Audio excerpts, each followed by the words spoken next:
Everybody, and welcome, Mayor, to your second appearance in front of the leaders of the Downtown Sarasota Condo Association. We're very appreciative of your being here. It's April 30th, 2020, and we really appreciate it if you would give us an update, if you can, on what's happening in the city regarding the shelter in place, and especially in light of the governor's announcement yesterday of phase 1 of the reopening of the state. Okay, so I think that there are a couple of important things views to look at this from, and legally.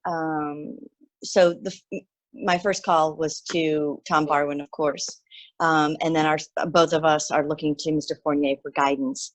And so Mr. Fournier was busy with some other legal matters that the city is going to be confronting, and he wants to get back to me with more details. But what he basically said to me was that we can't expressly prohibit something. We can't prohibit something or be stricter than the governor has expressly allowed.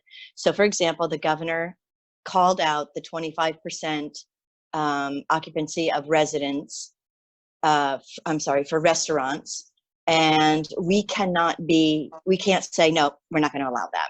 Because he specifically enumerated that restaurants could reopen, they could have 25% of their capacity inside, and then they could have capacity outdoors if they follow the CDC guidelines. We cannot not honor that. So if he called something out specifically, we have to honor that. But our own facilities, we have the authority over, like Bobby Jones, the beaches, the boat ramps, park facilities, and that would also parks and park facilities that would also include like the pools and things like that. And when I spoke with Tom, Mr. Barwin yesterday, we both felt that the best road for us as a city for any of those items would be to wait for this discussion for the entire commission on Monday. Obviously, there are things that where we don't have the authority, so those we will, of course, comply. But those where we do have the authority, it would be, we both think, best for the entire commission to weigh in on that discussion, as opposed to the city manager making that decision with consultation with me. We both feel more comfortable the entire commission should weigh on that. And we are having a commission meeting on Monday. It's our first Zoom meeting. It's not Zoom, it's WebEx. And it's our first virtual meeting. And we have a limited agenda. We have a lot of consent agenda items. My book is right there. Yes. Still 600, 700, 800 pages, but a lot of the items carried over from the last meeting. We do have some new consent agenda items, but we also are going to have discussion of COVID-related topics, and then also part of that will be our city's response for relief for businesses, because we are going to put together our own program. And we're going to have a fund of probably about $2 million in it. And we're looking to give relief to small businesses, as many small businesses as possible. I think if we do the math, 400 and something small businesses are able to tap into some of those funds, as well as other things that we are going to try to implement to help small businesses get restarted in our city, and also for all of us to be safe. And I think the two have to go hand in hand. We also had a discussion with a gentleman named Nick, who is a medical doctor. He went to Yale Medical School, and he also went to Harvard's Kennedy School of Government and got his degree in economics. And we had a long discussion with him, Mr. Barwin, Mr. Brown, Mr. Stansel, Mr. Cover, and myself. And he was talking to us and trying to help guide us on a framework for getting municipal governments reopened, and what you need to take into consideration and how that works, and that your response needs to be adaptive, and that we need to continue to make sure that we look at all of the metrics that we can and all of the data and information and models that we can to make sure that we are responsive in everything that we do, and that each he specializes in small governments and in small municipal governments. What is very different from what he has done, he lived in Hong Kong for a number of years, he lived in Africa for a number of years, and he's particularly suited for this situation because of his medical background and his economics and government background. But what he is not suited specifically for us are some situations that are unique to us.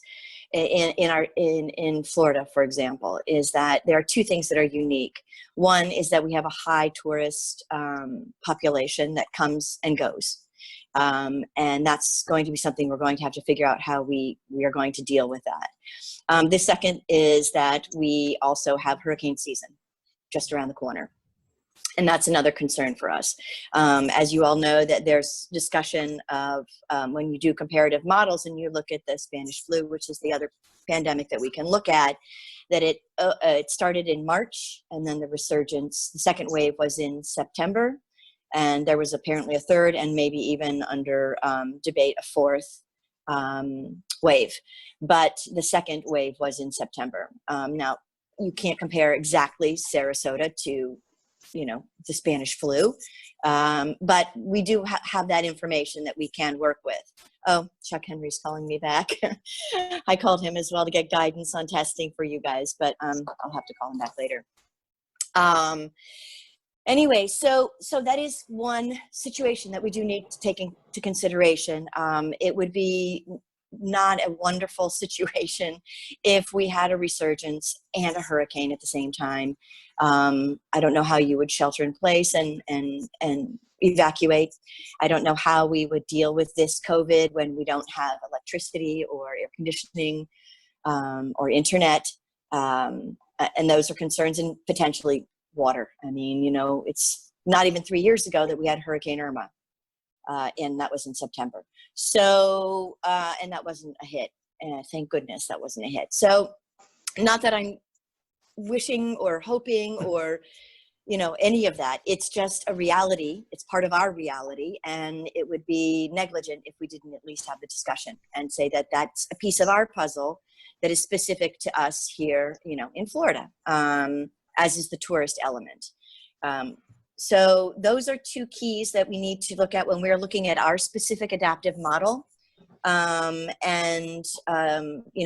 are a lot of items that we also need to take into consideration, which is the data.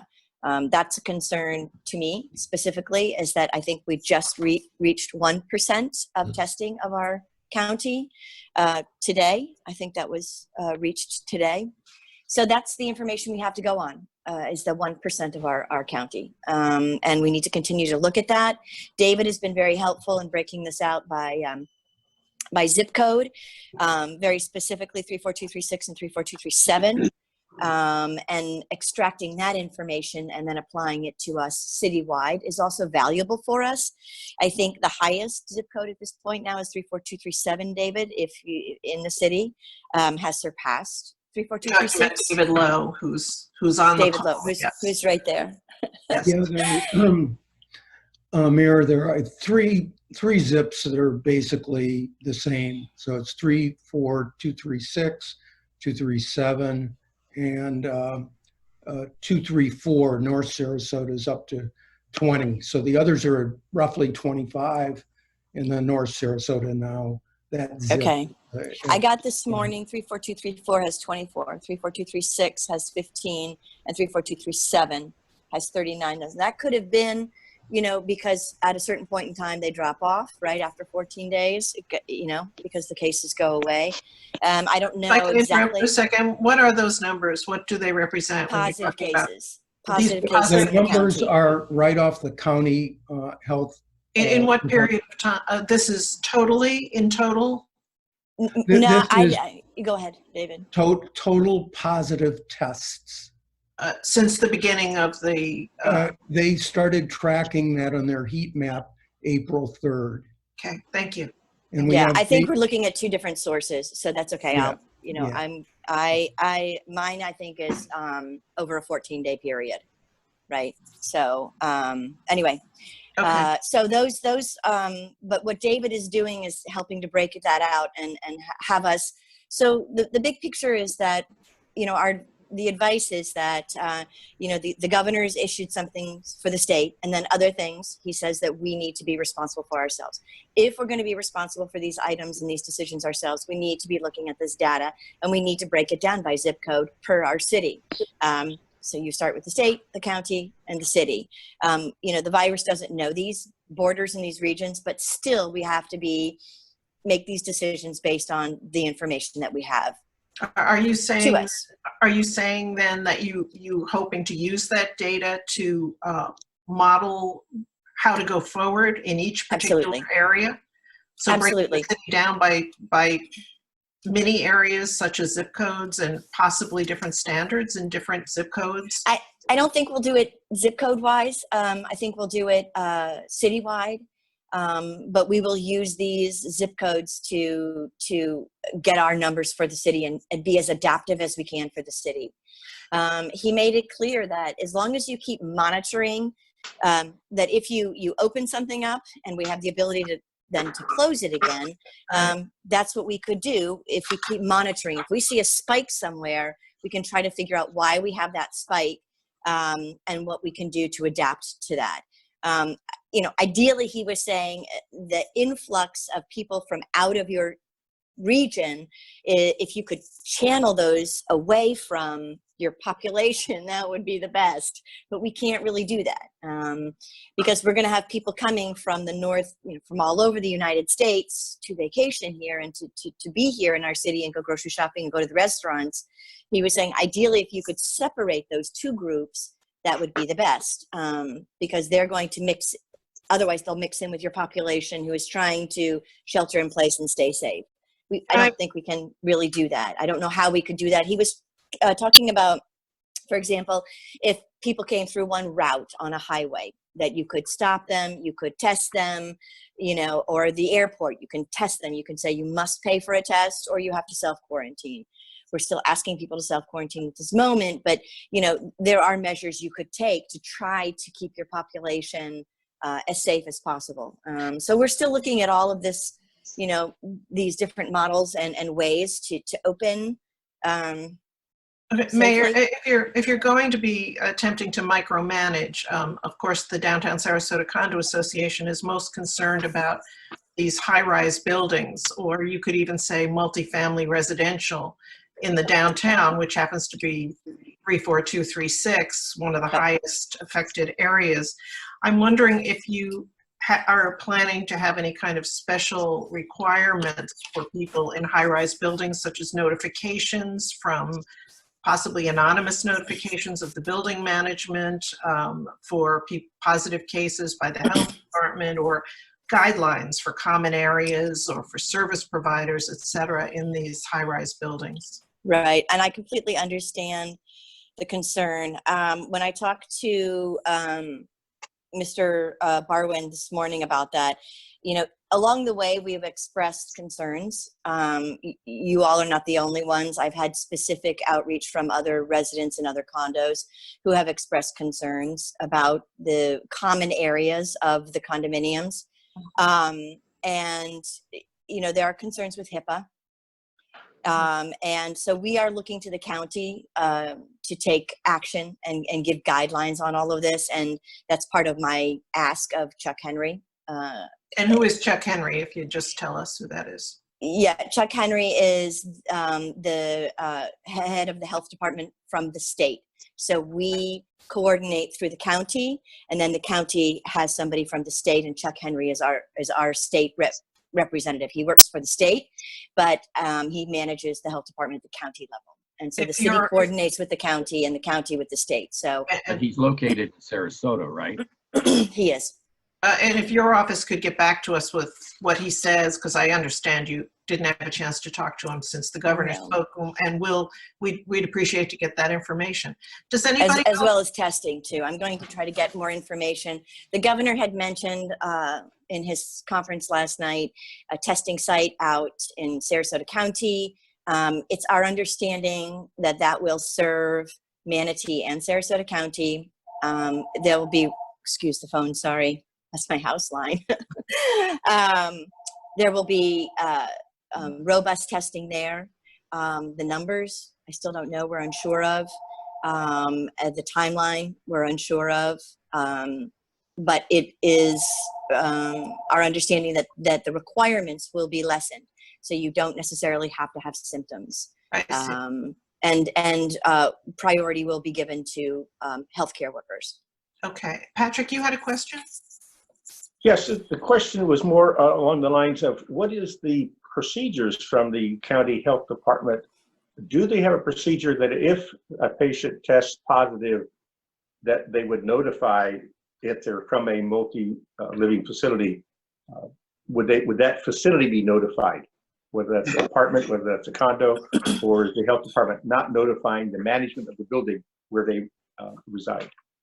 It's my understanding, Patrick, that that's not happening at this point. I could very well be wrong, of course. And I will specifically ask that question when I call Chuck Henry back. I know it's a concern, but there are also, again, HIPAA laws against these kinds of things. So, we have to be very careful.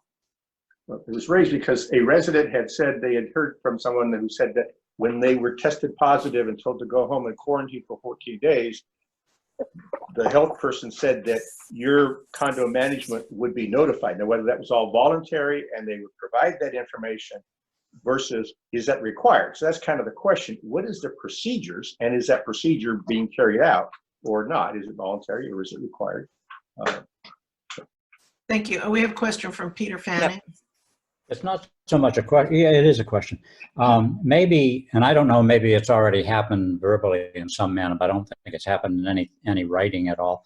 I'm wondering, Eileen, you as the president, Patrick, so very involved as the past president, I wonder if it would be helpful to the mayor and the city manager if we shared with them best practices that we have developed around information we've received from insurance companies that insure the condominiums, some of the stuff we've gotten from our own attorneys with regard to what you can and can't expect multi-residential, multi-level residential facilities to have as an obligation to their residents. I think we may have better information from our past couple of discussions about that than maybe, and I don't know, than the city manager and mayor has, just because we haven't shared it with them. Well, we can certainly try to do that if the different high-rise buildings will share with us what they've learned from their attorneys, and certainly they should be checking with their attorneys and insurance companies at this time to find out what they can actually do without difficulty. Other questions? Mayor, you said, do you have any idea at all about the availability of testing supplies or the possibility even of having, once there's a lot of testing supplies, which we're being promised frequently, whether or not it could be possibly distributed, say, in a high-rise building? Could there be, say, there are some buildings that have hundreds of people in them. It seems if you're testing nursing homes and places like that and you have sufficient testing supplies, could that be done in a high-rise building? So what we are looking at is that in the city of Sarasota, we're looking to have a location, because we've got a request in to have those rapid tests done. And everybody wants to have the rapid tests and wants to have lots of them. And ideally you test everyone, as often as you can. That's not really practical, but it's ideal. So our request is to get a large number of rapid tests. And we were trying to get a facility where we can do that. And we would work with the hospital, and we would work with the health department. And Mr. Barwin has identified either the municipal auditorium or the Payne Park Auditorium as potentially one of those facilities where there, of course, always priority is going to be given to those in the healthcare industry or those who are on the front lines in any situation, but where anyone could get a test, regardless of symptoms or not. So we are looking to get everything in place so that if we do get those tests, we can deploy that immediately, as opposed to waiting to get the tests and then saying, what do we do now? And then figuring that out afterwards. So we're very hopeful that we will get this capacity and that it will be centrally located so that, and safe. The municipal auditorium is a large place. People can walk, people could drive. We could have both of those. You could go in one end and out the other. There could be an exit for positives and negatives. I mean, you know, that kind of a facility are the things that you have to think about, right? I can say that my father was in the hospital. He was taken last week to the emergency room. And without getting too personal, he's fine. It was really scary. It was a pulmonary embolism and some other things. So very scary situation. But they did test him at the hospital on the way in for COVID, and he tested negative. And they tested him on the way out, and he tested negative. Now they had to take him out a very separate, completely separate way, and my stepmother had to pick him up, very separated from the general population, so that you keep him isolated from the negative test all the way out the door into the car until he gets home, completely separated. And that's the kind of things that we would have to implement and make sure we had the ability to do something like that. And so that's what we're looking into, to seeing if we can get something like that. And that would be open to all condos. I don't know the practicality of getting them. Yeah, okay. Other questions, anybody? Can we talk about the homeless I just wanted situation? to understand what Yes, I you meant can. by this testing. Oh, is it open to everybody without a doctor's prescription? Can That's anybody ideally, walk that's what up we're and going to have do. the test done? Yes, ideally that would be the case, Ken, that it would be open to everyone. Okay, With great. priority always given to the healthcare and anyone on the front lines. That those would be the priority tests, and then leftover would be pretty much open to anyone. That's what we're hoping for. Okay, great. But the reality is, can we get them? I mean, that's, you know, us and the rest of the United States. Bob Perullo, you have a question? Yes, can you hear me? Yeah. I can hear you. I just want to say that I just got tested yesterday at Passport Health. They charged $65, and it was a blood draw. And the blood draw part of it, the quest cost, would be picked up by Medicare or whatever federal program is applicable. And as far as a practice for a condo, what I'm doing here is any staff who wants to get tested, you know, we're happy to pick up the tab for them to go get tested. We have one employee, he was sick as a dog when he came back from an airplane trip. And I've asked him to make an appointment to go over there and have a blood draw to get tested. So there are means of getting tested particularly if there's a concern within a community. Tell us where that is, Bob, again. It's on Ringling Boulevard, just past the courthouse. And the name of it again, if you would? It's Passport Health, and it's at 2195 Ringling Boulevard. Thank you. That's good information. Did you have to make an appointment, or was it a Yes. walk-in situation? And they work by appointment. It's you call them from the parking lot, and if there's no one in there, you can go right on. They'll say, "Come on in." Otherwise, you wait in your car. And can it you was get tested? $65? It was $65. The Passport Health is a la carte sort of testing service. It's mainly for travelers, and but the Quest part of it, and it's going to be tested in an Abbott machine. They had the wow. model, you know, that sort of thing. So I did it because I was sick as a dog in January, February, and I wanted to be tested for antibodies. So they do both tests, Bob, antibodies as well as the positive for the illness at the current time? Oh, good to know. Good to. Is that a separate charge, or do they do that? You know, if I'm being tested for the antibodies, I'm going to assume, you know, sometimes that's dangerous, but they're also, you know, they're going to test to see if you're actually positive with the COVID-19. But you got your results right away, or? No, they drew the blood yesterday. She said I should have the results today or tomorrow, because then they sent it over to Quest, and then Quest does the analysis. Oh, but you said that, I thought you said you were negative. You don't have, so you have no results yet. Oh, no, I have no results, but I was, Oh, okay. as I said, I was sick as a dog, and I wanted Yeah. to check if I had the antibodies, actually. Yeah. So if I donate blood. Yeah. Mayor, can we talk about the homeless situation?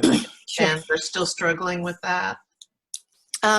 So there's some good news on that front. I spoke with the city manager this morning, and he said that we placed 23 people that were homeless into the Arbor Village recently, because that just recently opened.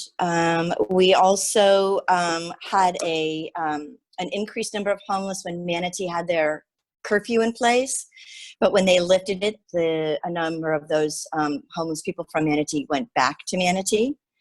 And we've managed to use the Homeward Bound program, which is where we buy people who are in our city but not from our city a ticket to go home if somebody at their home will take them and house them. And we've placed 2 people with the Homeward Bound program. And what about, you were going, last time we spoke with you, you were talking about putting out some kind of sanitary stations. We did, yeah. We put 2 stations, one ADA, one non-ADA, and a hand washing sanitary station in the parking lot at City Hall, where, you know, when you enter into the parking lot, it's on the southeast corner, so where the Commissioners Park. So there's a handicap spot right there. There are 2 handicap spots right there. So we put them in there, and then the other one we put near the Salvation Army, I believe. Thank you. Peter Fanning? Just a comment on the sanitary stations. As you know, I walk the streets. I'm a street walker during this period of time, checking on the population of the homeless, which seems to increase and decrease with police presence. Let me comment on the sanitary station and the restrooms. I'm wondering if the placement can't be rethought, because as I check with the security guards over there at the station, and as I check with the private security that patrols around Lemon Avenue and Main Street about the sanitary stations, what they both commented on, and I don't know that they didn't talk to each other about this and arrive at the same position, but the sanitary stations are being less used because the people without homes, without shelter, still prefer to use the SCAT station. They feel more, I don't know why, except I went into the SCAT station. It's probably a little bit more like a restroom facility and a wash place than the portables. And so the SCAT station is open until 10 p.m. And I have not wandered over in the parking lots at 11 p.m., maybe for obvious reasons. I'll ask the security guard to go with me sometime, maybe. But it seems that those are less used because of their placement and proximity to a better sanitary facility, according to the homeless. So you might just take a look at that and maybe move those, I don't want to say down, you know, I don't know where to move them. Right, so your suggestion is to move them somewhere No, where they would take be a look used. at it anyway. I mean, there may Right. not be a better place, but I do know they're not getting used as much as they might someplace else downtown. Okay. I will. Mayor, is the county cooperating at all with the city's needs for the homeless population? Are they working with you? So the city manager is in constant discussions with the county about programs, and I can probably ask him for an update and report on that. Has anybody ever thought of having a testing program specifically for the groups of homeless people who are, you know, there's a group near the SCAT station, there's a group, you know, on other streets, so people know where they congregate and form really communities of their own. And the concern is that they'll be spreading, they're not following the distancing guidelines, et cetera. Right. Has anybody thought of just going in there with a healthcare worker and testing these groups of people? I mean, if you found that they were infected people, certainly this would be a great bit of evidence to bring to the county. Right. Up to this point, you know, the testing has been for those people who have symptoms, whether they're homeless or they're not homeless. There were 2 cases that we had.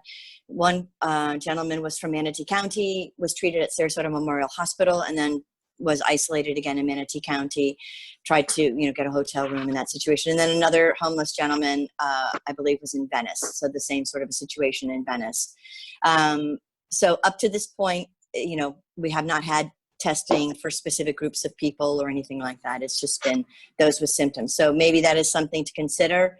But what we would like to ideally see is just, you know, as much testing as we could get, and with the contact tracing as well. Those 2 elements are really important for us to have the data to make the information, the informed decisions that we need to be making.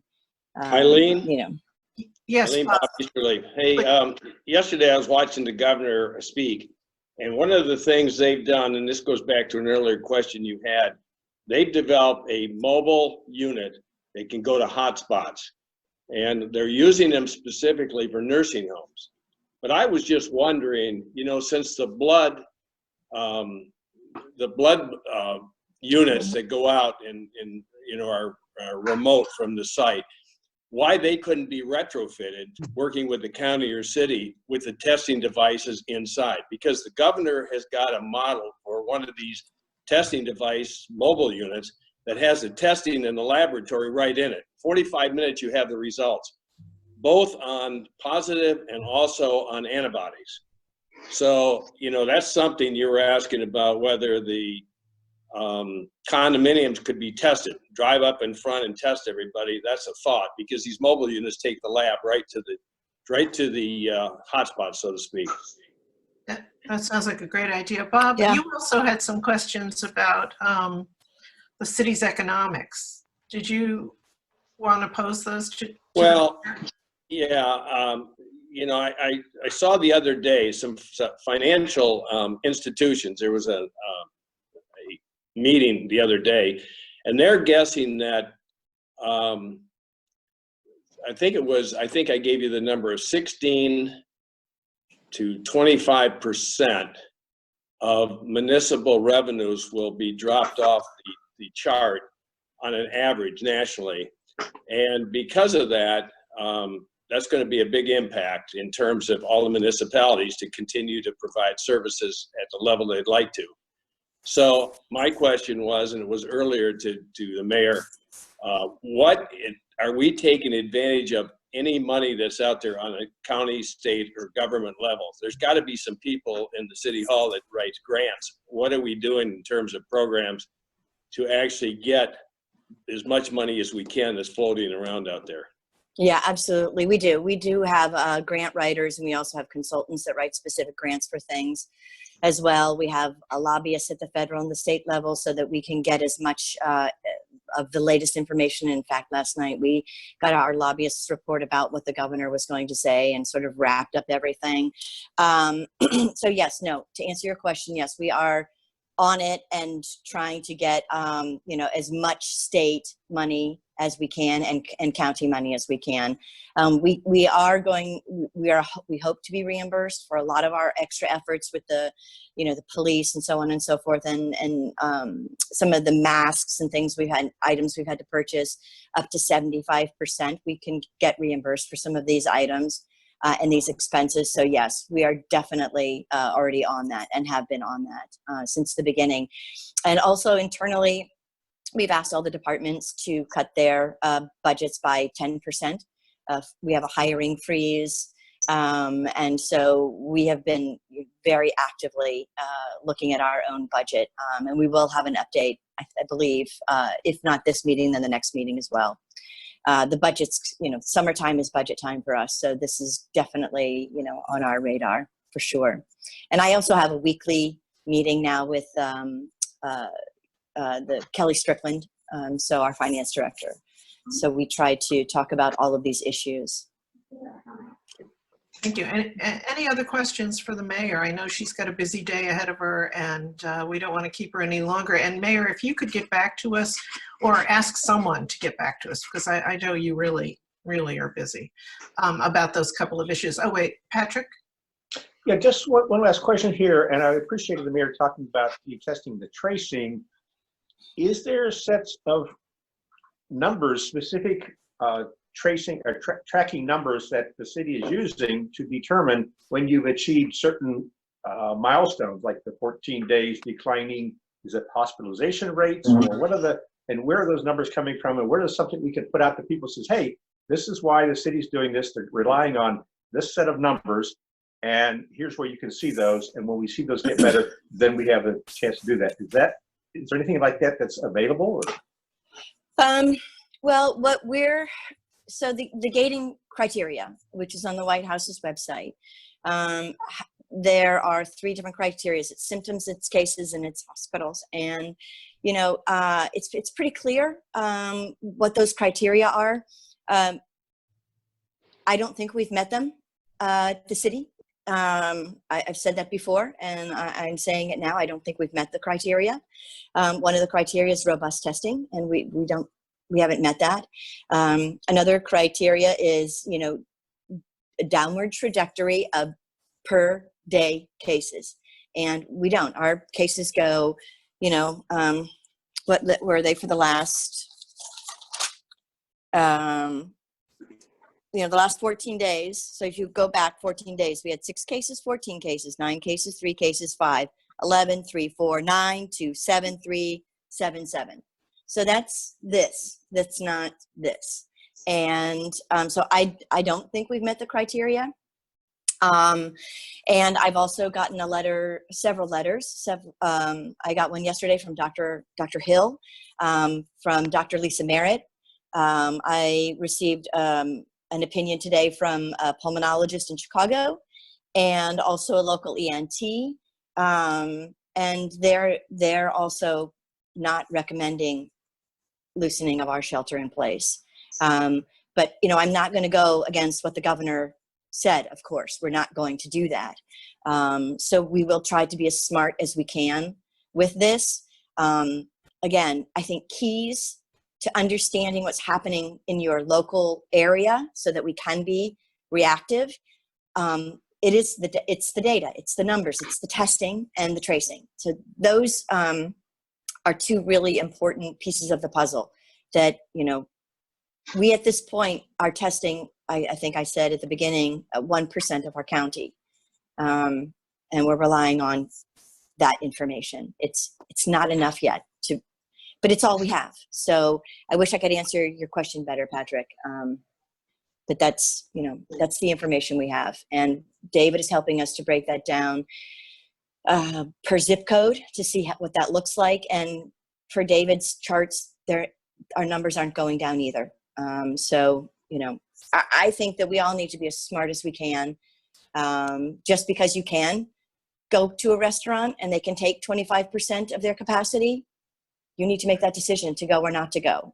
Personally, I'm not going to do that. But, you know, we all need to make those decisions ourselves. Well, if there aren't any other questions, I want to thank you so much for spending this morning with us. You said that a lot of these issues will be discussed at the City Commission meeting on Monday. Is that correct? That's correct. That's correct, yes. That starts at 1:30. And that can be watched at the city's website, sarasotafl.gov, also on Comcast Channel 19. Does anyone know if it's on Frontier as well? It is on Frontier, and I think it's 31. I think it's either 31 or 32. I don't remember which. So you can shelter in place and watch your city government at work at the same time. So we really encourage people to do that. And you can also give public input as well. We'll have room 112 open for people to give public input. Oh, terrific. And we'll look forward to, you know, any information you can send us, and we will send that out as well. So thank you so much. And thank you everyone else for being here. And we look forward to seeing you next time.